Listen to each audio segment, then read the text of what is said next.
Good afternoon, everyone. My name is David Sarnoff. I'm the Director of Strategic Partnerships and an Executive Coach with Loeb Leadership. Welcome to our Real Talk conversation today about mental health and workplace bullying and other behaviors that contribute to stress and mental health issues for employees and what we can do about that. And we're joined by our amazing panel, Joy Stevens, Tamara Fox, Dr. Fritz Gillette, and Dr. Michael Burchell, who coincidentally has recently published a book called Make Work Healthy. So Michael, we're going to look forward to your insights on this topic as well. There's several studies, research, articles, books about toxic workplace, unhealthy workplace. In the legal profession, there's extensive studies, one that was done by the American Bar Association and the Hazelton Institute and Betty Ford Clinic about the rates of depression, substance abuse, self-harm, suicide in the legal profession. I was recently at the ABA conference, Labor and Employment section, where one of the panels focused on workplace bullying.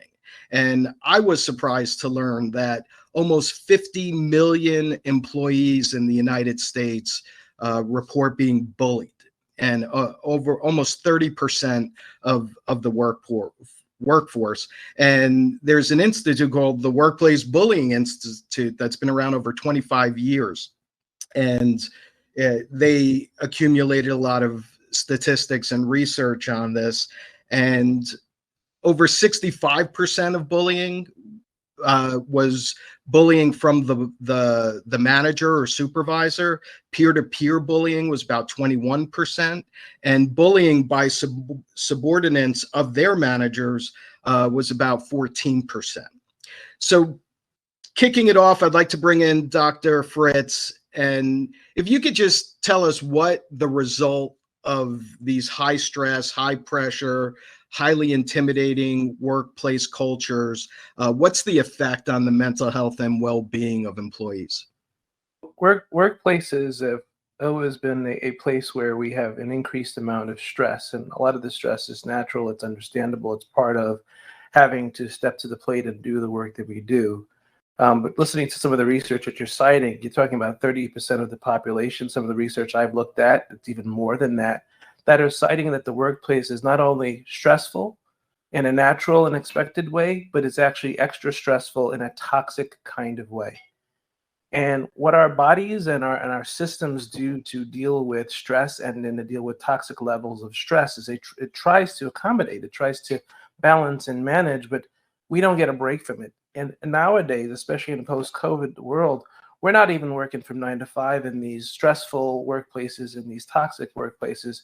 We're connected to our devices and our instruments. So what does it do to us? Well, with elevated cortisol levels, cortisol is that hormone in us that elevates to try and respond to the stressful environments that we're in.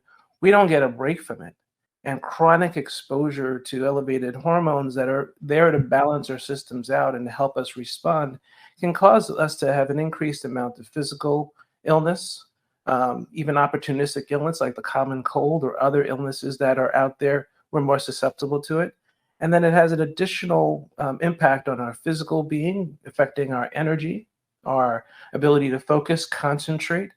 And of course, it has an impact on our emotional ability to remain consistent and persistent in difficult situations. So when you end up with all of these things happen to us, and the inability to step out of that cycle because most of us are sleeping with our phones, we can have enormous health impact over time. Thank you so much, Fritz. Would anyone else like to weigh in on, how this shows up, how it impacts teams, how it impacts workplace culture when you have this high level of stress where you may have intimidation and bullying, and in many cases it leads to workplace violence, which brings it to another level. Joy, go ahead. If you could talk about how just the dynamics among teams and employee relations get impacted. Yeah, I want to touch. So first of all, just to piggyback on what Dr. Fritz was saying, it's the psychological tendency to bully. It doesn't go away. Like if you had bullies in middle school, what do you think, they just didn't get a job when you got older? Like they're still there, and it changes. And I'm thinking about the statistics that you listed when you first started talking, David, about about 65% manager or someone with power. We could potentially say abusing that power or using that power differential to bully other people that work for them or work around them. You got your peer-to-peer. That's just your old school, for lack of a better word, the mean girls or the cool kids in high school that did the same thing. But the subordinate to manager bullying is the dynamic that I think a lot of people don't think about. And we tend to see a faster turnover at that middle management level. And we don't consider that someone that works for you could bully you. But bullying, especially when we start to tie it to inclusion practices in any firm, company, college campus, what have you, you don't have to be the one in power to make somebody feel bad, especially if your social status or your social standing outside of the dynamic of work is different. For example, if you are, a partner, but you're also a woman and you have men that work for you, there's a very good chance that men could say something denigrating to you, even though they work for you, because from a social standing standpoint, they've got a different level of power and privilege out in the outside world. Same thing if you're a person of color. And I've seen this multiple times for African-American women, Asian men, Asian women, Hispanic women, etc., where if they have someone who, from a social standpoint, feels that their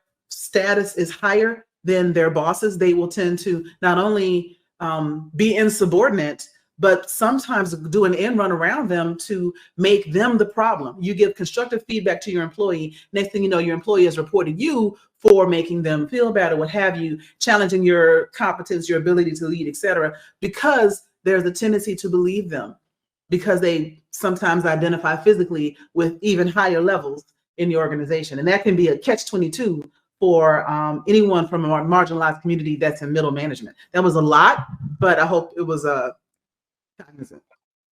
Yeah, no, Joy, thank you so much. Tamara, Michael, would you like to weigh in on this? Sure. So Fritz brought up an interesting point on like the stress that the workplace has. Like there's a normal level of stress that occurs in every environment. I think the other thing to think about is that's the level of stress that managers and leaders can control for their teams, because outside of the workplace, employees have stress as well. So when those stressors like disruptive life events or other things are going on with an employee, that their tolerance for workplace stress may decrease. So say, for example, somebody's going through grief or trauma, their tolerance for workplace stress is going to decrease because their personal level of stress is increased. And one thing I don't think managers and leaders I see thinking about when I'm working with them is how can we support our employees and ensure that the level of workplace stress is manageable, and we're paying attention to cues and words from employees to support them when we need to decrease their stress within the workplace, when we need to step in and support them more because their personal stressors have increased. Thanks, Tamara. Michael? I would just add 2 additional points. So this is actually from the book that you just mentioned that I kind of co-authored, and wanted to kind of cite this because I thought it was actually really interesting based on what you were just talking about. So Corporate Wellness Magazine noted that, quote, more employees dealt with mental health challenges over the past year, from stress and burnout to anxiety, depression, post-traumatic stress disorder, and substance abuse problems. The employee mental health crisis is worsening, and they continue. Mental health issues like burnout have contributed to many workers' decisions to leave their jobs, if not the workforce entirely. And that also connects with the Willis Towers Watson study that was recently completed, where 86% of employers, kind of organizations, such as leaders kind of on this call, said that mental health, stress, and burnout were still a priority, but only 49 had actually kind of articulated a well-being strategy for their workforce. 26% had only 26% had adopted a well-being strategy, which means that the vast majority of organizations don't even touch this idea of well-being, let alone mental health. And it's also important to note that mental health is more than the absence of mental illness. Mental health is a totally different thing. And so to the degree that we actually address that in all the different ways that you just spoke to, I think is really important. And for those organizations that are on the call that are law firms, we all know, based upon research, that mental health issues are elevated in law firms, and there's a pronounced sense of mental unwellness and alcoholism and other drug dependency in law firms than in similar place organizations and other industries.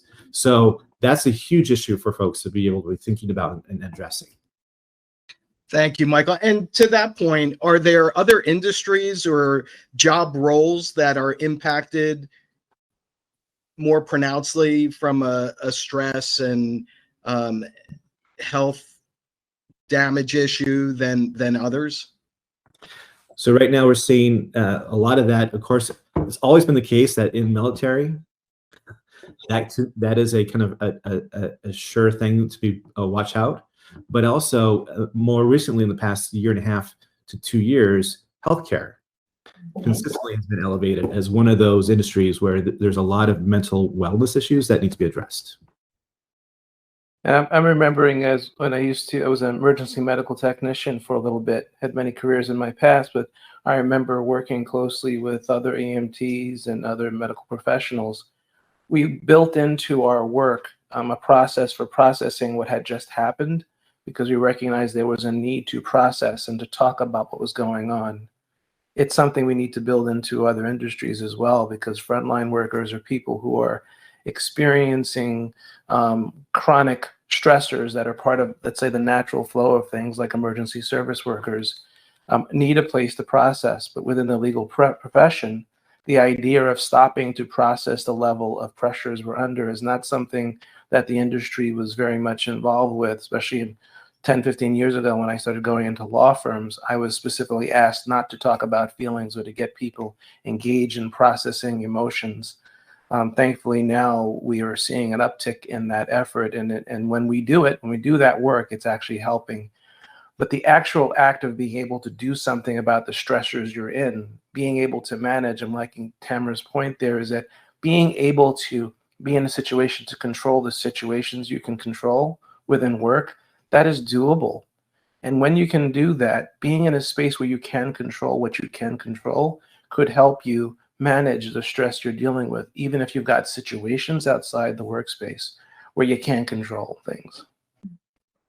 Yeah, and just some of the feedback I heard from these attorneys who are in-house employment counsels, HR directors, outside counsel, is that more and more employees are taking mental health leave from their jobs, and more employees are requesting mental health services, but they're not getting them in large degree.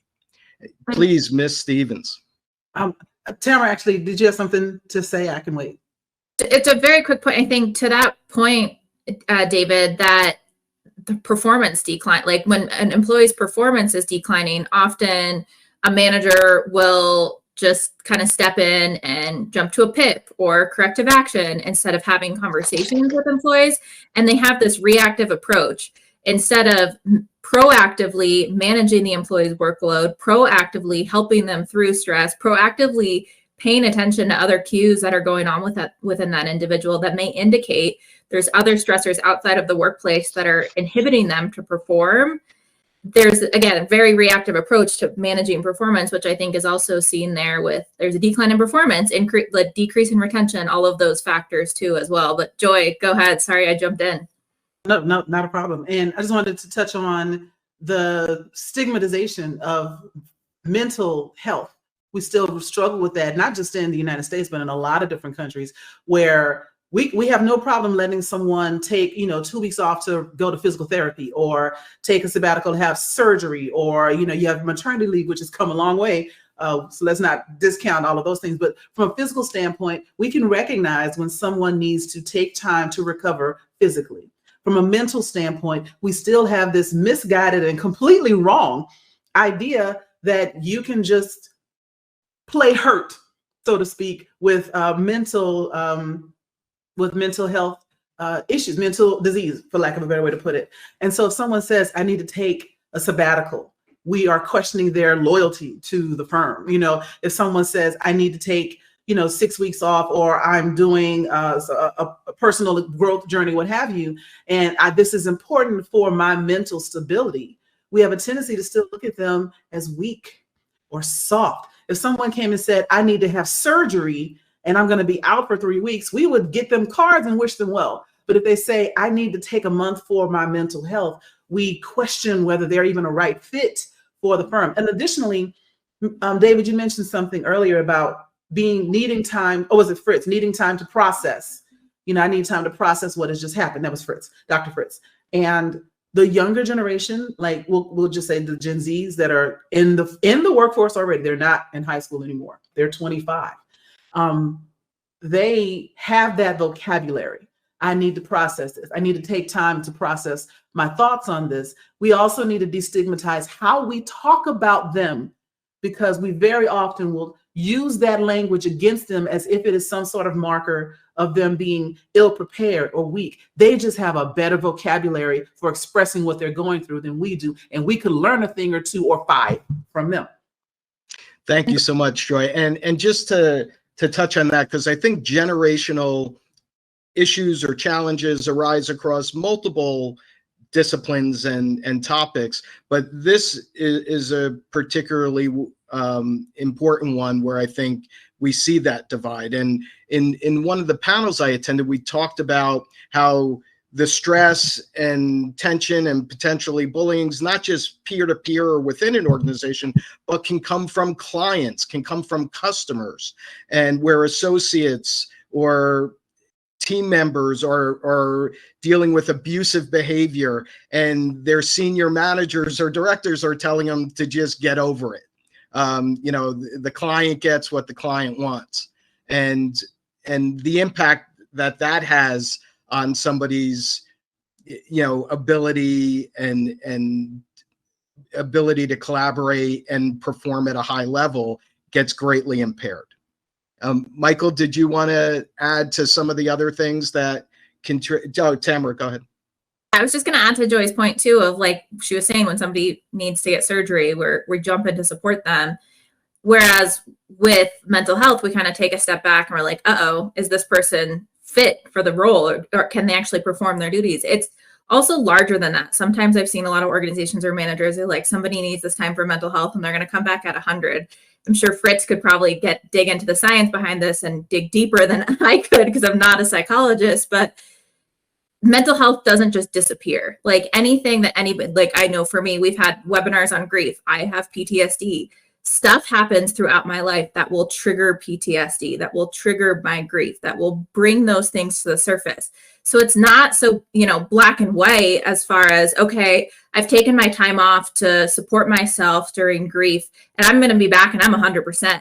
But then the holidays pop up and I'm right back where I was a year and a half ago when my brother passed away. Like, I think it's larger, and I'm not seeing organizations think of it to that degree. Of managers really need to build relationships with their teams and have those behavioral trainings to know how to support their team members through difficult experiences. So when things do pop up, they can support them, because it's not just, hey, somebody took a sabbatical, they're back, they're ready to go. We need to make sure we're supporting that person long-term and flexing as their needs flex too. So if we could build on that and address one of the questions in the chat, and I encourage our audience, please use the chat to make comments, questions. We appreciate your interaction. Tamara, you talked about, the manager needs to cultivate the relationship, but the manager may not know how to effectively do that, or may not know what to look out for. So just, pivoting from, we all agree people are dealing with amazing amounts of stress, fatigue, burnout, bullying, bias, all those things. What can organizations do to start the process of creating a healthier work environment? I think it's shifting it from tactical to strategic is the one thing I don't see organizations and firms doing today. What happens every single time, I maybe there's one exception, that I go into an organization or meet with a firm and talk about what they're doing. They tell me, we do yoga Wednesdays and we have an EAP. And people know that we have benefits to support them. I'm like, that's great, but those are tactical approaches. So it's making wellness a strategic initiative that's weaved into the culture of the organization. And I'm sure Michael can speak to this, and it's in his book. And it's not just saying we have a wellness initiative, we have an EAP, we have a wellness program. It's the way we've created our culture within this organization or firm is in support of healthy employees and employees who have what they need in order to be successful. That's going to look different for every organization.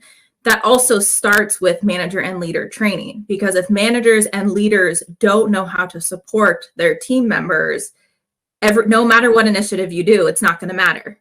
So it's, again, creating it bigger, weaving it into the culture of what the organization is, and then training your managers and leaders on how to support that initiative, and then adding things in like an EAP, Yoga Wednesdays, whatever that may be, those more tactical approaches to support that large scale strategic initiative. But Michael, I'm sure you have more to add to that.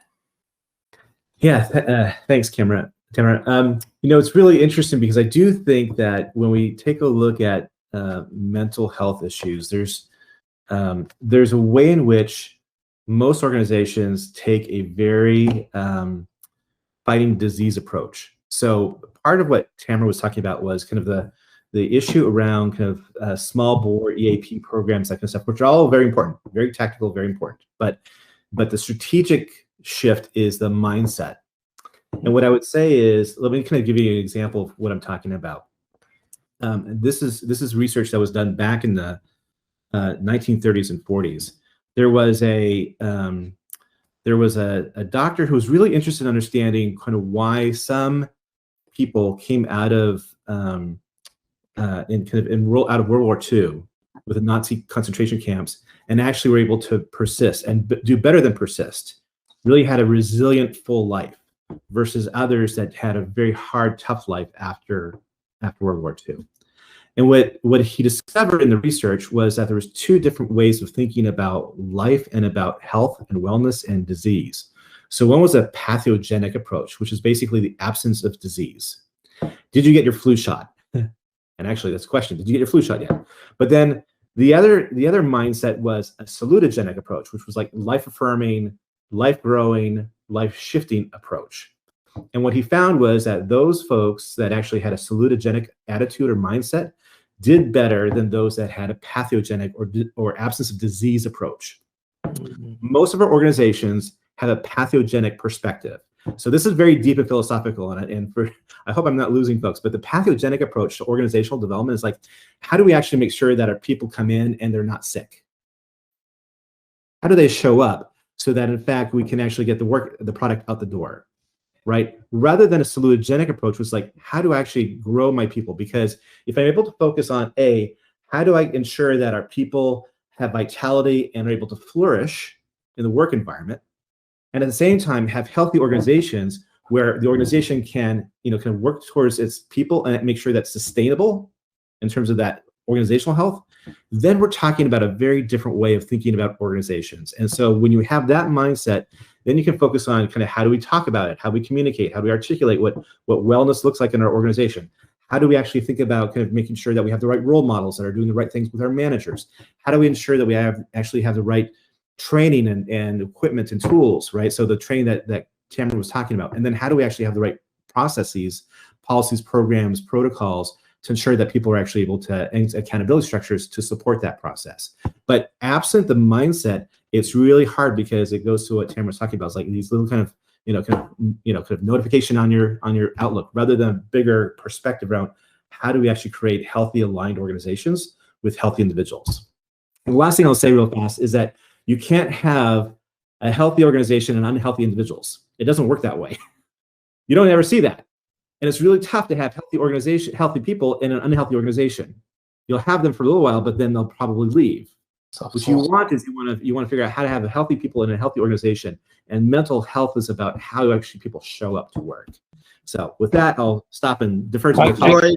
Michael, you're reminding me of one of the first gigs I had in the legal profession, and it was I had to go into a law firm and I had to do a seminar, stress management workshop for the frontline people in the firm. So these were not the associates or partners, anybody in that track. These were the people who had to, day in and day out, live with and deal with the way the structure of the organization was. And in order to help them cope with it, I was also told, Fritz, do not go in there and empower them to talk about their feelings or do anything that's going to make them rise up against the powers around them.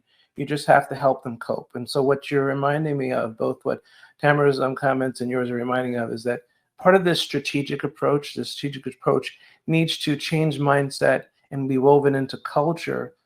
And in my work and in that work, what I started doing was studying the literature on meaning.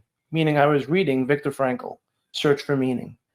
And everything I could derive from the literature that could teach people about what you need to do within situations that are sometimes unchangeable.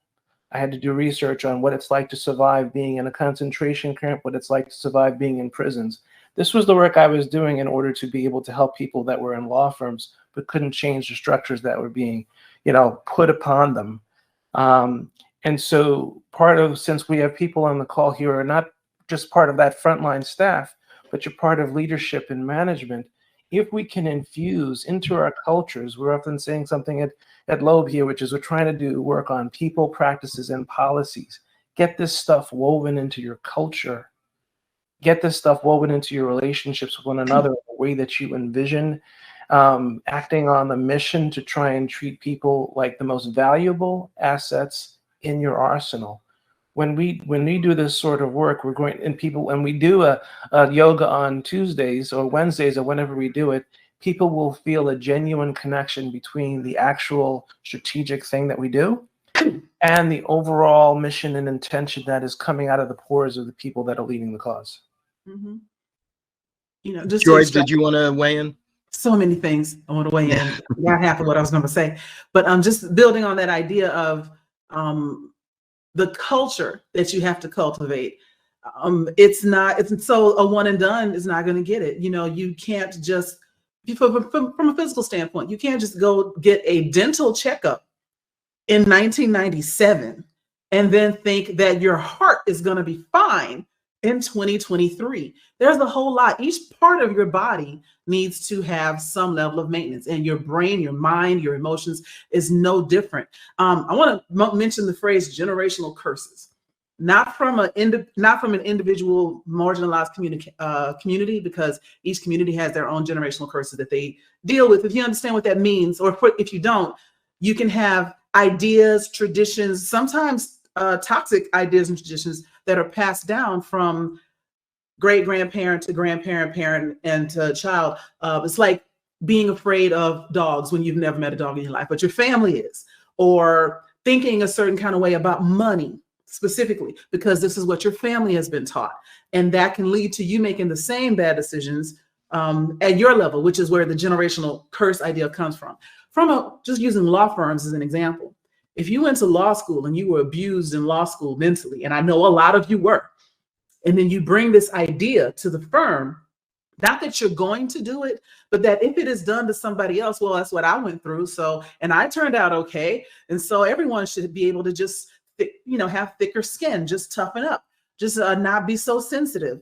And all of that is telling someone to shut down their emotional center, to ignore what they're feeling and what they're going through. That is a generational curse from law school and forward, to partner, to what have you.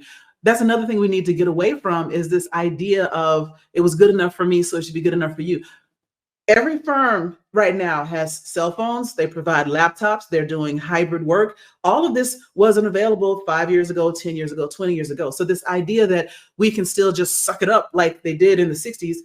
I'm not using diesel fuel, even though it's still available. I'm not using a laptop or, a mainframe like they were doing in the 60s. I'm not faxing anything on green and white striped paper, because technology has moved on. And I think if we look at our brains and our ability to have a vocabulary about our emotions and to deal with it and digest it appropriately, we shouldn't eschew that just because we don't necessarily understand it. Like any other advanced technology, we should be digging into it so we can further understand it and figure out how to use it to the benefit of the business. I keep saying these long sentences, but I know you follow me.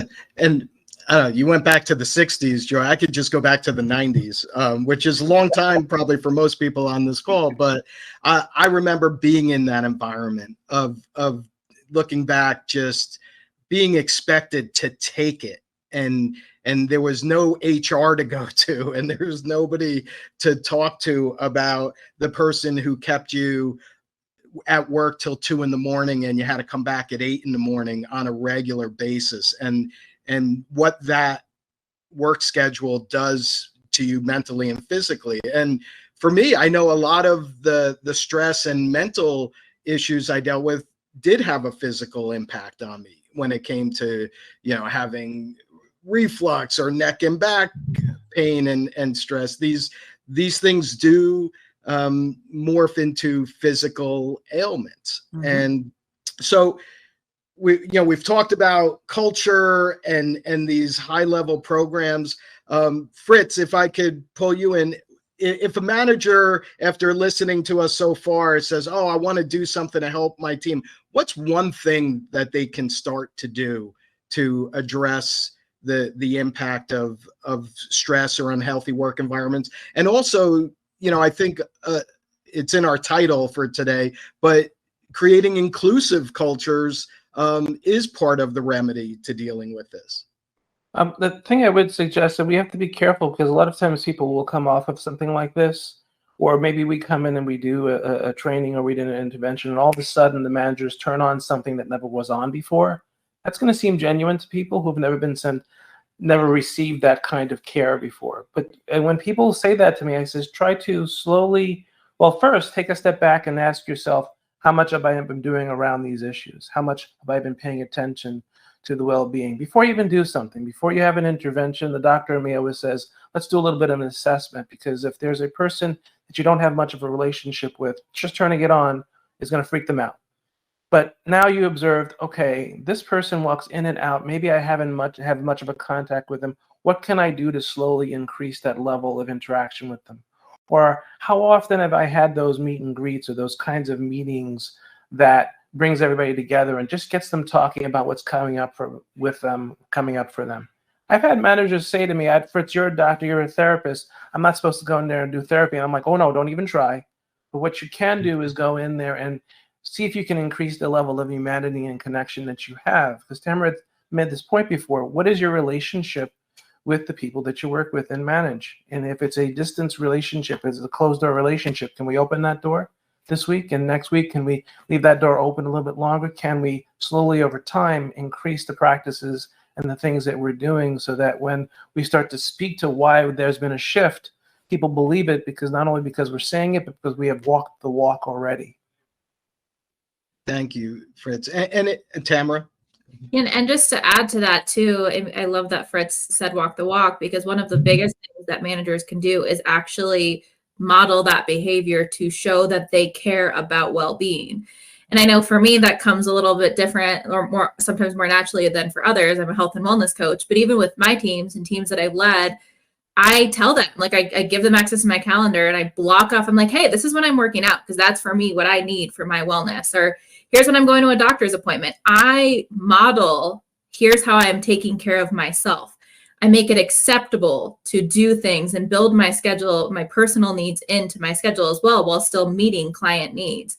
So if they haven't gotten to that place where they can start having conversations, they can start modeling behaviors to their employees of, hey, I'm going to go take a quick 20-minute walk after lunch. Anyone want to join me? Or I'm just going to take a walk to clear my head. So if anybody needs me, I'll be back in 20 minutes. They can start to do small incremental things as well on how they're taking care of themselves, which creates that safe space and that conversation for employees to start to engage in too, of, oh, my manager's doing this, so this behavior is acceptable here within this organization. Michael, any other practices, strategies, even on an elementary level, to just get the process going? Yeah, I think it depends upon kind of the idea of mental health and well-being in general is pretty large, right? So if you think about, if you're talking about kind of diversity inclusion issues before, right? So just take the example of financial well-being and wellness, which actually causes stress for folks, right? So for a millennial that's just starting off, the financial concerns are there, but they may be different than a Gen Xer because of what they're going through at their point in life, right? So I think part of it is having a little bit more of a nuanced approach. Once you actually have the kind of the overall kind of framing of this right and the strategy right, to Tamara's point from before, then the issue becomes, okay, so what does that look like based upon what actually we're talking about and who's in the room, right? Or who's not in the room. and then begin thinking that through. So I just give that as one example. I think there's a lot of different things that we could do, and we can kind of brainstorm a couple ideas here, but I just want to kind of start off by kind of sharing that as a level setting piece, like figuring out like even different tactics will hit different audiences in different ways, and be inclusive and broad in kind of your planning through that. And just to build on top of that, we've still got the question to fully answer it. What role do organizations play in helping to reshape benefits packages that encourage people to take time off and address mental health issues and stress? I think reimagining the way we allow people and encourage people to take time off could change. I work with a couple of companies. Granted, they're on the smaller side, but one of them has a monthly Take Care of You Day. And based on that, they've allocated it like so many per team so that everybody's not off at the same time. But once a month, you schedule it if you can, the Take Care of You Day, which means nobody is contacting you. You got that day. Hopefully you don't fill it with every doctor's appointment you ever needed, but you actually have a mental health day. But that is in addition to federal holidays, to regularly recognized religious holidays. It's not taking the place of 4th of July or Christmas. It's in addition to. And it drastically changed the loyalty that people felt to the company. And so again, when we talk about how do you make people want to work here, want to sometimes put up with the minimum level of stress and stuff that has to happen, is to address all these other things. So not just like taking time off, recognizing why that time off is needed, understanding acute versus long-term fixes for handling the stress and the workload. I think we've been doing more with less across every industry for a couple generations now. And I think we're getting to just doing less with less, and overworking people, running people at 100% capacity. You don't drive your car at 100 miles an hour all the time. Sometimes you even take it in for oil change, right? So why do we expect our people to be able to continually work at 100% and then ask them if they're ready for another opportunity? With what time? With whose energy, right? So I think understanding what fully staffed looks like is also a part of this reimagining of what works look like. If you're staffed such that everyone is busy 60 hours a week, you need 2 more people. And that changes a lot. We're talking about money. And whenever we get into somebody else's pocket money, the conversation gets quiet. But reimagining how all this does, just think about how much money is lost when you lose up-and-comer that takes their clients with them or what have you. How much have you lost then versus just making it easier for everybody to do their work on a regular basis? So when we talk about reimagining benefits packages, time off, total compensation according to hours, what's expected of you, that takes time. You can't just turn it on tomorrow, but you can gradually over the course of the next year or 2 change the way people talk about it, what they expect, what they make space for, and what they do for themselves. And it will drastically change how people want to be there. And I think that's what we're all going for. When you talk about the health of the firm, people have to want to be there. Otherwise, they won't.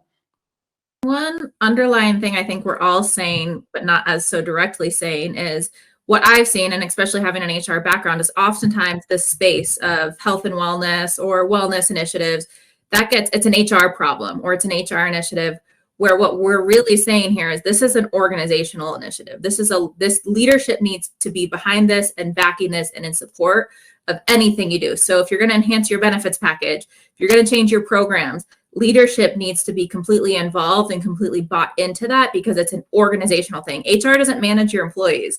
HR doesn't actually put this into practice and ensure that everybody has what they need. Of course, they're there as a support and resource, but it's not, they can facilitate the rollout, can facilitate the initiatives, but it can't be an HR problem. And I see organizations still bucket into, oh, well, HR does that. HR takes care of that. No. HR can facilitate, but it's not HR's role to back this, support it, and ensure that there's buy-in. Yeah, and Tamara, I think the inclusion component fits that same bucket, that a lot of times DE&I initiatives are held out as an HR initiative when they should be a leadership initiative, an organizational leadership initiative, because of the impact that it has on the organization, and that everybody should be accountable to it. Joy and I recently were talking about people who are sick. We've come to the point, if you're sick, stay home. Post-COVID, if you're sick, stay home. But if that employee is a parent and wants to conserve time in case their kids get sick and need to be home when the kids get sick, they'll power through if they're not feeling well or are sick and go to work, and not the optimal situation. But so if there was some more flexibility there, and also, are these policies being equitably distributed throughout the organization? Are those frontline employees getting the same healthcare benefits, mental health care benefits, resources as the higher compensated people in the organization? And what impact does that have on culture when there's disparity? Well, with the ACA laws that rolled out during Obamacare, it did prohibit employers from having different quote unquote tiers when it came to true benefits that are under ERISA. So like health benefits, for example. But there's other things you can roll out with organizations as far as programs and policies that organizations still do make different. Like I often see, and I understand it, but I often see organizations have flex time off, or what's also called unlimited PTO, for exempt or managerial and above level employees, but then very small PTO packages for hourly employees that are very different. I understand those people physically may need to be somewhere versus a manager who can work from home, but that's where there tends to, I see at least, less equitable distribution is when from those like manager versus hourly individual contributor roles, because at least now, thankfully, we are in a place where like benefits packages, in order to be in compliance, cannot be different per level. Would anyone else like to weigh in on this part of our conversation? Michael? 1000% to what Tamara just said. Like, it's interesting to me. I shared before that my kind of defining kind of a healthy organization is an organization that enables people to sustainably deliver on the objectives of the business. Right? That's what a healthy organization is. And so in order to do that, we need to be able to equip and enable people to provide, to be at their best all the time. And so flexibility and really thinking about kind of well-being is the new paradigm, and I think also the new benefit. It's not going away. So for the executives and leaders that are on this call today, the question is not whether to or not to, but the question really is how to, right? What does that look like? And I go back to what I said before. Like, I think it depends upon different kind of offerings for different folks within this equity lens that Tamara just talked about too, right? Like, we need to make sure that what we offer, right, is not totally different based upon kind of like where you sit in the organization. In fact, equity of well-being, I think, is probably the biggest equity DEI challenge there is, right? You could talk about representation. You could talk about a lot of compensation. There's a lot of areas for DEI, but equity of well-being is like a hurdle, right? The other thing they'll say is, like, I think for, executives and managers on the phone, we were talking just before the call about this Oura ring that I just got. And it's so interesting to me because I got it and I'm good today because I'm 80% ready to go for the day. But some days less so, some days more so. But what's interesting is that if I'm part of a team, the question is, how are we showing up so that we're all our best, right? And the Oura ring kind of manages kind of energy and sleep and heart rate and everything else. I think teams are, and individuals on teams are paid because of their decision-making ability to be able to produce the best results for the organization. And if we're not bringing our best selves to work, if we're not feeling like we actually have the right mental health and wellness and well-being to bring it to work, then we're not going to be as productive. We talked about that at the very beginning. And so our mental health suffers, and as a result of that, the quality of our decision-making suffers, and as a result of that, kind of our attention to detail and quality in terms of products and services and everything else suffers. So it all kind of aligns and connects. And so the question becomes for leaders, what do we do kind of in some very kind of low kind of key ways, kind of big kind of fireworks, but just the enabling people to sustain and show up there in their best ways. And different people will need different things at different times. So do we start with engagement survey? I mean, who needs to be in the room to see what people need? So go ahead, Joy, please. I was gonna say, I think we can do an engagement survey. I think it's only going to get you 50% of what you need, roughly speaking. I mean, what I mean by that is people have a static answer on the day they answer that survey of how they feel. But to get a bigger or better picture of what is the mosaic of all their emotional range, you got to talk to folks on some frequency. And I think we have a tendency to want to put it all in a Google form or a survey and hope that gets us some. Of course, it's going to give you data that you can parse and split and splice and analyze, but every employee should have a manager that they can talk to on a routine basis, monthly at a minimum, I would say.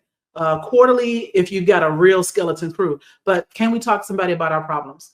And can that person listen well enough to escalate trends that they're hearing? Hey, 3 out of 7 people on my team are saying they need this. And then they meet with other team leaders that say, I'm hearing the same thing. And you push it up organically through the organization, which should also be reinforced by your employee survey. But if you just do the survey, sometimes people don't know if it's anonymous, especially in the United States. We have bred paranoia into our workforce. So they're not going to give you I've done enough stuff in Europe to know what I'm talking about when they think we are weird, that we don't believe it when we say it's anonymous. It's an American thing. Moving beyond that, listen to the folks around you. This changes the amount of, just using the law firm, amount of billable hours that people who have direct reports should be able to expect, because some of their time needs to be spent maintaining healthy relationships with the people that report to them. And that should go all the way up. The idea of that player coach model of a practice group leader or a partner in charge, what have you, it stops them from being able to take care of their people, which stops you from hearing that tribal knowledge, that unvarnished truth. It stops you from building relationships where people will tell you the truth on an ongoing basis. You're never going to get to the heart of what people need, because they're not going to feel that you really want to hear it. And I think that's another thing, again, that goes to how are you staffed, and how much time are you giving the people in the middle to take care of the masses, so to speak. And there should be an expectation from the leaders up high to get that unvarnished truth from their middle managers, and to have them have a good enough relationship with the individual contributors to accomplish that. And I don't think we're there at all, just me personally. I would. Oh, go ahead. Oh, really? One thing too that I always tell organizations and leaders is don't start to unpack this unless you're ready to follow through with it. It's just like any initiative. So to your question on should we start with engagement surveys? Yes, if you're going to do something about it. But when I talk with employees and managers and organizations, so many people are burnt out on things like engagement surveys or any of these initiatives in this space, because organizations are not actually doing anything with that data. And if they are, they're not communicating it appropriately to let employees know what they have done. So I think the biggest thing that I always encourage folks to do is like, whatever you're going to do, make sure you follow through with, make sure you take action on, make sure there's a plan, make sure there's people driving it, there's buy-in behind it. And if right now is not the time to do any of that, then don't do anything at all, because it's going to make things worse. Michael? Yeah, I was going to kind of, between those 2 points that Joy and Tamara were just making, I do think, I'm a believer that, kind of good decisions are fact-based decisions, mostly, not always, but mostly, right? So if you're going to try and figure out kind of what is your well-being and mental health strategy in the workplace, collect data, have a fact base, right? And that may be partially survey. It may also be a series of focus groups. It may also be an audit, an organizational audit. Like, let's go in and kind of understand kind of like, what are your policies, practices, procedures? What are the ways when people are showing up? What other data points do you have that give you kind of a round picture? And then to Tamara's point, like, don't make a decision to collect that data and not do anything with it. If you're going to kind of collect the data and analyze the data, then do something with it. And then there's lots of things that you can do to actually move the needle, again, around how you role model, how you communicate, how you train, how you develop people, and how you kind of create accountability systems to support people in terms of creating a greater sense of well-being and mental health. Fritz, would you like to weigh in on this? I love it. It's a great conversation. I would like to say what he said and add to it that a lot of what is keeping us from having the kind of honesty that your Aura Ring gives is a workspaces that are historically and sometimes indelibly not safe. And so everything that we do it has to be framed around trying to do things that are having a commitment to it. Yes, don't start something that you can't finish. And good research is predicated on making observations and hypotheses and then trying to collect data. Sometimes it's quasi data, and then eventually it's sometimes really good empirical data. But the idea is for us to, whatever endeavor we start on, you're on this webinar, you want to do something, think about some of the questions that have been raised and some of the things that we've been talking about. Write some notes for yourself. Try to come up with something that you'd like to address in a global sense. Maybe talk to a trusted colleague and develop maybe a smart plan to address that. Don't just jump into it, because that could blow up in your face in this world, because just because you're coming from a well-meaning place doesn't mean that it's going to be received that way. We have learned too often that coming from just a well-meaning place can be interpreted by another person as a microaggression or something else because of something we don't know. But if we are humbled and we do the work of trying to, again, as Michael was outlining, kind of collect data, qualitative, quantitative, in every way we can, we have a good chance of being able to do something impactful. Thank you so much, Fritz. In my travels, I ask people, what's your organization struggling with? Where are the challenges? Where are the pain points? And, I still consistently hear trying to manage the hybrid work environment, how to incorporate technology in a more efficient way, getting people to turn their cameras on in team meetings on Zoom. When some people are and some people aren't, that generates stress. So how would you counsel somebody dealing with getting people back in the office with regular pattern, if that's the organizational mandate, and also to encourage people to communicate more openly, even if it's on virtual platform? What would you say to them? Oh, go ahead. Was that for me? Sure. So we'll start with you, Fritz. Oh, because I first start by kind of inviting people to walk through what their experiences are. I don't start with, how do you feel? Because that might be a little bit excessive and I may not have the rapport or trust. But one, develop a connection, develop a rapport. And then if you're talking about any particular topic, let's say we're talking about what is it like for you to get to work? What does your day look like? Try not to get into people's business too much, but just getting hopefully what is a non-threatening conversation around what a person's subjective experience is. And then as they're telling you that experience, listen and try to tap in not only to intellectually what you're picking up on, but what might also be feelings around it. Because for some people, the feeling coming off of them is, I can't wait to get out of my house because I'm getting interrupted all the time. And other people, it's like, ooh, you can sense that, oh, wow, it's quite a juggle. It's quite a hardship for you to try and figure this out to get here every day. And just listen. Before you implement any strategies, listen, and then somehow convey to the person that you're hearing them and that you understand them. That is the third step that is usually forgotten in most communication, is that the person you've listened to, do they feel like you heard them? And how do you know? Well, you're all nodding at me slightly. Then I stop, and this is why I do dialogue groups. I go, hey, I'm noticing that you're nodding. What are you hearing me say? Great. Thank you, Fritz. Tamara. Yeah. So there's something I talk with managers and leaders about often, is like walking this line between treating your employees like employees and treating them also like friends or people you care about. And I think that's one of the biggest issues I've seen when managers are struggling with either connecting with their team members or getting them to come back to the office, getting them to turn their cameras on. I'm like, well, are you actually treating that person like a person? Or are you treating them like a group of employees and you're just kind of that dictatorship type role where you're just telling them, here's what I need you to do, instead of having those honest, vulnerable, real conversations with your team members of, listen, the organization has made a decision where we have to return to work 2 days a week on Tuesdays and Thursdays. Help me understand as your manager, what do you need from me in order to make that happen? Do you have any questions about that? How can I support you in this transition? Are you open to Tuesdays and Thursdays? And if like Fritz is saying, give them space, just listen and give them space to talk before asking follow-up questions, but start the dialogue with them. Another thing I've encouraged managers to when they say, oh, my employees don't turn on their cameras, or, no one in my team turns on their camera. First off, don't, blast the group as a group and be like, everybody needs to turn on their cameras. Have, again, authentic conversations with folks. I have found that sometimes people don't turn on their cameras. There's a lot of reasons, but sometimes it's due to mental health stuff. Some people are really struggling that day, and turning on their camera would actually create more anxiety for them.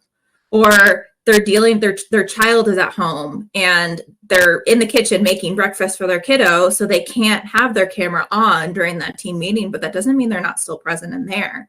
So it's back to authentic conversations, trust, psychological safety, all of those words we've talked about before, but one-on-one in small, safe settings with those individuals to see how you can support them to get them where you need, whether that's in the office or their camera on. You have to start by talking to them first. And like Fritz said, listening to what they have to say. Anyone else like to add to that? Yes. Also think about if your meeting could have been an email. I'm just going to throw that out there. Very often we ask people to be on camera and to sit through a meeting where you're just telling them stuff and they need to hear it. But if all they need to do is listen, why do you have to watch them do that? So let them keep their cameras off. If it's just an information dump, keep it brief. If it's something that they could have gotten over email, hold your people to the expectation that they read the email that you sent out. And then if it needs to be a meeting, that'll be far and few in between or less often. And it'll be more impactful because now we got a conversation, or as Fritz likes to say, we can have a dialogue during this meeting to brainstorm, to discuss other issues versus me just listening to you tell me, here's how things are going. Great, I could have read that. And then a lot of times people have their cameras off because they're doing something that to them is more important. I'm not trying to say that every time you have a meeting, nobody's listening, but I am saying, do you need all these meetings? Just putting that out there. Michael? What Joyce said times at 10,000. Yeah. So are we just to make those video meetings more of an interactive dialogue? And so people know that that's the expectation? It depends upon the purpose, right, of the meeting, as Joy mentioned. Like, it depends upon, why are we having these meetings virtually, and kind of what do we want to accomplish during this time? I think it's true regardless of the meeting, right? But in a virtual environment, there's a lot of other things that can happen. So I think, I think the issue here is that no organization has quite figured out kind of how to operate necessarily completely in a virtual environment. We're all still trying to figure that out. That may be kind of an ongoing topic of conversation for these real talk webinars, right? Like, how do we do that? How do we do that successfully? Because I don't think any organizations figure it out. But I do think being super, super clear and pulling people in, and as Tamara and Dr. Fritz mentioned, kind of mental health is a one-to-one, not a one-to-many kind of relationship. So it has to be focused at that level to understand what's going to work in terms of the person being able to be successful in a virtual work environment. That's the best way to do it. Thank you so much, Michael. So being respectful of time as we're coming up on 2 minutes, if we could go around, if people would like to share key takeaway thought, word of advice. Fritz, start with you. I am just appreciative that all were here. I enjoy working with this panel. I enjoy those that were here that attended and hopefully took notes and invited themselves to take something that they can use in their everyday lives. It's kind of the thing that we want you to respect about the people that you work with, whether they're on camera or off camera, to be curious about what their lived experiences are, and on a regular basis connect to them as well as you can and model that if you're leaders so that other people can see it and follow it. Thank you so much, Fritz. Tamara? Yeah. Starting with any step to move the needle forward when it comes to wellness, and that's going to be dependent on what your role is. If you're a manager, making one small change to how you operate with your team. If you're a leader or an HR and you can take this and make your wellness more of a strategic, larger initiative, start there. So whatever you can do to keep this in mind when interacting with others. Joy? I just want to remind people that a lot of times we use wording or phrases like, this office is like family. Don't be a dysfunctional family, is all I'm going to say. Thanks so much, Joy. And Michael, you want to wrap us up here? Wrap it up. So I would just say that I think that there's a lot that's going on outside in the world right now, that it weighs heavily on people's hearts and minds. And then what happens in the family or kind of in our social networks that sometimes we don't always completely understand. and then there's the stuff that happens in the workplace. And so, the important point in all of this is just to be really kind of graceful and gentle with yourself and with your colleagues, right? That's kind of where mental health starts, and just pay attention to that. Thank you so much, Michael. And thank you so much to our great panel today, Dr. Michael Burchell, Dr. Fritz Gillette, Tamara Fox, and Joy Stevens. Always a pleasure and honor for me to hear your sage words. Please visit us at loebleadership.com. This session, like all Real Talks, will be available on video. That'll be posted in the resource section of our website. Wishing everyone a happy Thanksgiving, happy holidays. We look forward to seeing you at our next panel.